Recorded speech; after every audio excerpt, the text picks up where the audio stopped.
السلام علیکم ورحمۃ اللہ تعالی وبرکاتہ۔ حضرات، شب برات کیا ہے؟ آئیے قرآن و حدیث کی روشنی میں جانتے ہیں۔ اللہ تعالیٰ اپنے فضل سے اس رات بے شمار لوگوں کی بخشش فرما دیتا ہے۔ شعبان کی 15ویں رات کو شب برات کہا جاتا ہے، چونکہ اس رات مسلمان توبہ کر کے گناہوں سے قطع تعلق کرتے ہیں اور اللہ کی رحمت سے بے شمار مسلمان جہنم سے نجات پاتے ہیں۔ اس لیے اس رات کو شب برات کہتے ہیں۔ اس رات کو لیلۃ المبارکہ یعنی رحمت نازل ہونے کی رات بھی کہا جاتا ہے۔ حضرت عطا بن یسار فرماتے ہیں، لیلۃ القدر کے بعد شعبان کی 15ویں شب سے افضل کوئی رات نہیں۔ جس طرح مسلمانوں کے لیے زمین میں 2 عیدیں ہیں، اسی طرح فرشتوں کے لیے بھی آسمان میں 2 عیدیں ہیں، ایک شب برات اور دوسری شب قدر۔ فرشتوں کی عیدیں رات کو اس لیے ہیں کہ وہ رات کو سوتے نہیں، جبکہ آدمی رات کو سوتے ہیں، اس لیے ان کی عیدیں دن کو ہیں۔ ارشاد باری تعالیٰ ہے، قسم ہے اس روشن کتاب کی، بے شک ہم نے اسے برکت والی رات میں اتارا، بے شک ہم ڈر سنانے والے ہیں۔ اس میں بانٹ دیا جاتا ہے ہر حکمت والا کام۔ ان آیات کی تفسیر میں حضرت عکرمہ اور بعض دیگر مفسرین نے بیان کیا ہے کہ لیلۃ المبارکہ سے 15 شعبان کی رات مراد ہے۔ اس رات میں زندہ رہنے والے، فوت ہونے والے اور حج کرنے والے سب کے ناموں کی فہرست تیار کی جاتی ہے اور جس کی تکمیل میں ذرا بھی کمی بیشی نہیں ہوتی۔ اس روایت کو ابن جرید، ابن منذر اور ابن ابی حاتم نے بھی لکھا ہے۔ اکثر علماء کی رائے یہ ہے کہ مذکورہ فہرست کی تیاری کا کام لیلۃ القدر میں مکمل ہوتا ہے، اگرچہ اس کی ابتدا 15ویں شعبان کی شب سے ہوتی ہے۔ علامہ قرطبی مالکی فرماتے ہیں کہ ایک قول یہ ہے کہ ان امور کے لوح محفوظ سے نقل کرنے کا آغاز شب برات سے ہوتا ہے اور اختتام لیلۃ القدر میں ہوتا ہے۔ حضرت عائشہ صدیقہ رضی اللہ تعالی عنہا فرماتی ہیں کہ رسول کریم صلی اللہ تعالی علیہ وسلم نے فرمایا، کیا تم جانتی ہو شعبان کی 15ویں شب میں کیا ہوتا ہے؟ میں نے عرض کی، یا رسول اللہ صلی اللہ علیہ وسلم، آپ فرمائیے۔ ارشاد ہوا، آئندہ سال میں جتنے بھی پیدا ہونے والے ہوتے ہیں وہ سب اس شب میں لکھ دیے جاتے ہیں، اور جتنے لوگ آئندہ سال مرنے والے ہوتے ہیں وہ بھی اس رات لکھ دیے جاتے ہیں، اور اس رات میں لوگوں کے سال بھر کے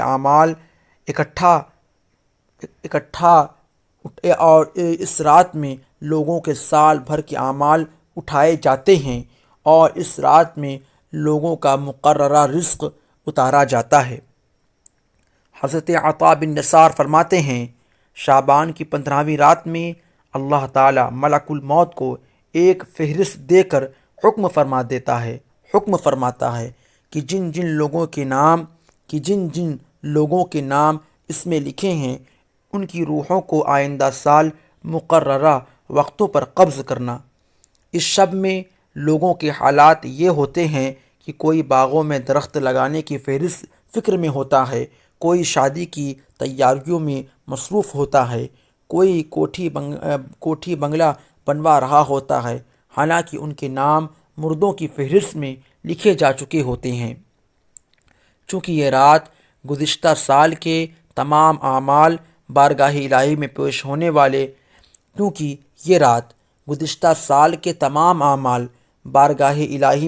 ہونے اور آئندہ سال ملنے والی زندگی اور رزق وغیرہ کے حساب کتاب کی ہے۔ اس لیے اس رات میں عبادت الہی میں مشغول رہنا رب کریم کی رحمتوں کے مستحق ہونے کا باعث ہے، اور سرکار دو عالم صلی اللہ علیہ وسلم کی یہی تعلیم ہے۔ حضرت عائشہ صدیقہ رضی اللہ تعالی عنہا فرماتی ہیں کہ ایک رات میں نے حضور کریم صلی اللہ علیہ وسلم کو اپنے پاس نہ پایا، تو میں نے میں آپ کی تلاش میں نکلی، میں نے دیکھا کہ آپ جنت البقیع میں تشریف فرما ہیں۔ آپ صلی اللہ علیہ وسلم نے فرمایا، اے عائشہ، کیا تمہیں یہ اندیشہ ہے کہ اللہ تعالیٰ اور اس کا رسول تمہارے ساتھ ناانصافی کریں گے؟ میں نے عرض کی، یا رسول اللہ صلی اللہ علیہ وسلم، مجھے یہ خیال ہوا کہ شاید آپ کسی دوسری اہلیہ کے پاس تشریف لے گئے ہیں۔ آپ صلی اللہ علیہ وآلہ وسلم نے فرمایا، بے شک اللہ تعالیٰ شعبان کی 15ویں شب آسمان دنیا پر اپنی شان کے مطابق جلوہ گر ہوتا ہے اور قبیلہ بنو کلب کی بکریوں کے بالوں سے زیادہ لوگوں کی مغفرت فرماتا ہے۔ شارحین فرماتے ہیں کہ یہ حدیث اتنی زیادہ اسناد سے مروی ہے کہ درجہ صحت کو پہنچ گئی۔ حضرت ابو بکر صدیق رضی اللہ عنہ سے روایت ہے کہ آقا و مولا جناب محمد الرسول اللہ صلی اللہ علیہ وسلم نے فرمایا، شعبان کی 15ویں شب میں اللہ تعالیٰ آسمان دنیا پر اپنی شان کے مطابق جلوہ گر ہوتا ہے اور اس شب میں ہر کسی کی مغفرت فرما دیتا ہے سوائے مشرک اور بغض رکھنے والے کے۔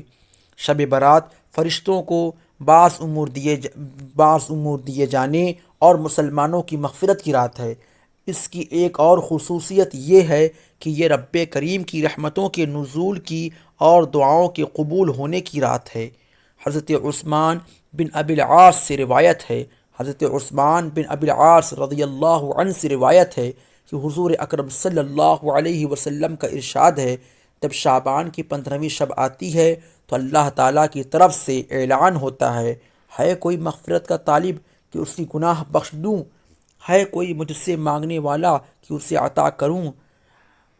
اس وقت اللہ تعالیٰ سے جو مانگا جائے وہ ملتا ہے، اس وقت اللہ تعالیٰ سے جو مانگا جائے وہ ملتا ہے، وہ سب کی دعا قبول فرماتا ہے سوائے بدکار عورت اور مشرک کے۔ شیخ محقق شاہ عبد الحق محدث دہلوی قدس سرہ فرماتے ہیں کہ جو شخص شعبان کی 15ویں رات میں شب بیداری کرے تو یہ فعل احادیث کی مطابقت میں بالکل مستحب ہے۔ رسول کریم صلی اللہ علیہ وسلم کا یہ عمل بھی احادیث سے ثابت ہے کہ شب برات میں آپ صلی اللہ علیہ وسلم مسلمانوں کے لیے دعائے مغفرت کی خاطر قبرستان تشریف لے گئے تھے۔